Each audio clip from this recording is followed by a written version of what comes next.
Democracy died in Hong Kong today. 23 years ago on this day, British rule over Hong Kong ended. The city was handed over to China. And this was the day China chose to kill Hong Kong as the world knows it. Today, China has driven the final nail in that coffin. It has killed the autonomy of Hong Kong. But this story is not just about one city. It's about a country that is delegitimizing democracy, choking one city to challenge the democratic global order. This is no longer an internal affair of China. By killing the rights of the people of Hong Kong, China is taking aim at the very idea of democracy, and this is something that the whole world should challenge.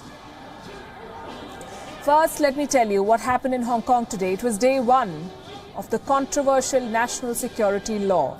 Day one of a nightmare that is just beginning to unravel. The law was conceived in secrecy. It was passed on Tuesday. The city's lawmakers and its people had virtually no say in a law that will change their lives forever. This security law is basically a law to ban protests. China could not curb Hong Kong's protesters, so it made protest a criminal offense, something that can earn you a lifetime in jail. The law has led to the setting up of a vast security apparatus in Hong Kong.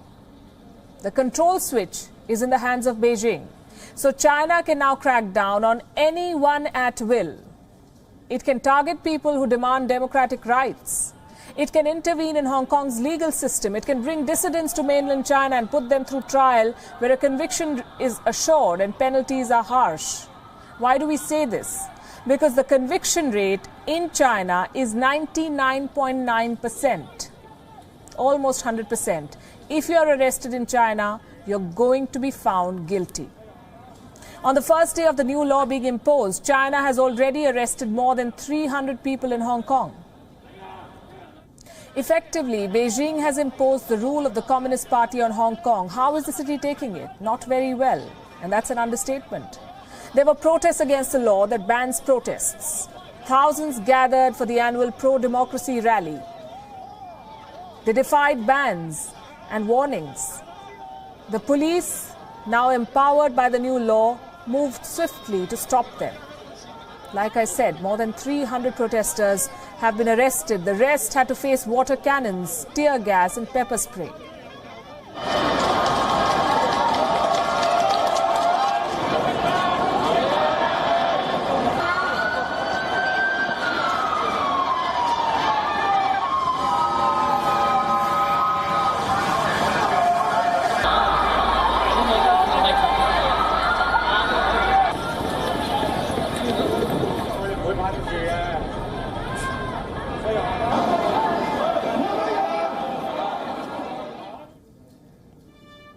How is the world responding to China's choking of Hong Kong? 27 countries, 27, have spoken against China. 27 countries have told the United Nations that China must reconsider the Hong Kong law. They have released a joint statement. It was put before the United Nations Human Rights Council. As always, the United States remains China's harshest critic. Today, U.S. Secretary of State Mike Pompeo slammed the new law again, but America is backing up its words with action too. Visa restrictions are being imposed on those responsible for the crackdown in Hong Kong. Defense exports to the region are being curbed. Free Hong Kong was one of the world's most stable, prosperous, and dynamic cities. Now it will be just another communist-run city where its people will be subject to the party elite's whims. It's sad. What is China's response to all of this? I'm sure you can imagine. China is telling the world, this is none of your business. The world's biggest transgressor and violator of borders is accusing others of foreign interference. Hong Kong matters are China's internal affair. Foreign forces should not interfere. The legislation of the national security law belongs to our national jurisdiction. China's National People's Congress established and completed the system and mechanism based on regulations from China's constitution and the Hong Kong Basic Law, and is filed in the loopholes for Hong Kong's national security. This law is a necessary measure taken to effectively protect national sovereignty and also a fundamental solution to ensure the stability of the one country, two systems. China has filled loopholes in Hong Kong, he says. Another notable defender of the dragon is Carrie Lam, the chief executive of Hong Kong, China's chief player in Hong Kong, the leader who's been accused of killing her city. The pro-democracy protest had weakened her. The new law has strengthened her hand. She attended the anniversary celebrations of Hong Kong's return to China. She was seen raising a toast alongside other officials.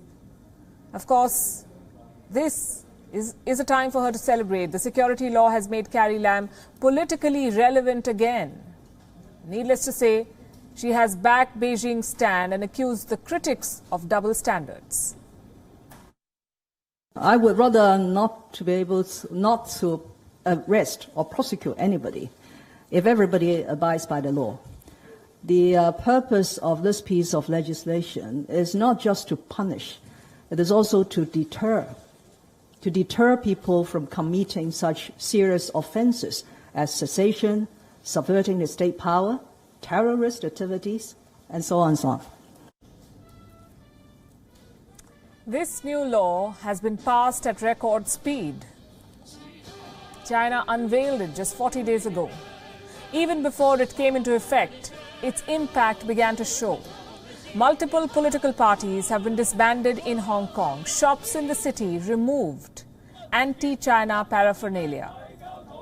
Those who spoke out against Beijing on social media began cleaning up their profiles. The PLA garrison in Hong Kong conducted military drills yesterday. Exercises were conducted on land, at sea and in the air. China made the security law to bring the region under its thumb. But the repercussions of this law will go way beyond China.